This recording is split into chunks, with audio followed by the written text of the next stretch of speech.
Basenji, pes, ktorý nešteká, no má obrovský charakter. Toto starobilé plemeno z Afriky si získalo srdcia milovníkov psov svojou eleganciou, inteligenciou a jedinečnou povahou. Basenji pochádza zo srdca Afriky, kde ho pôvodne používali na lov. Jeho schopnosť pohybovať sa potichu a bez štekotu bola výhodou pri stopovaní koristi. Tento pes je takmer nezávislý, no zároveň oddaný svojmu majiteľovi. Basenji je ako mačka medzi psami, udržiava si čistotu a často sa sám olizuje.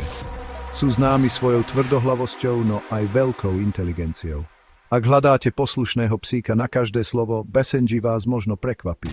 Ich nezávislá povaha znamená, že potrebujú dôslednú výchovu a veľa pohybu. Áno, je to pravda. Basenji nemá typický štekanie ako iné psy. Namiesto toho vydáva zvláštny jodelujúci zvuk, ktorý je jedinečný pre toto plemeno. Ak hľadáte psa, ktorý je aktívny, sebavedomý a zároveň tichý, Basenji môže byť pre vás perfektnou voľbou. Je však dôležité vedieť, že potrebujú veľa pohybu, stimulácie a jasné pravidlá. Basenji je výnimočné plemeno, ktoré vás ohúri svojou eleganciou a šarmom. Ak mu venujete správnu starostlivosť a lásku, stane sa vaším verným priateľom na celý život. Páči sa ti Basenji? Daj like a zdieľaj toto video so všetkými milovníkmi psov.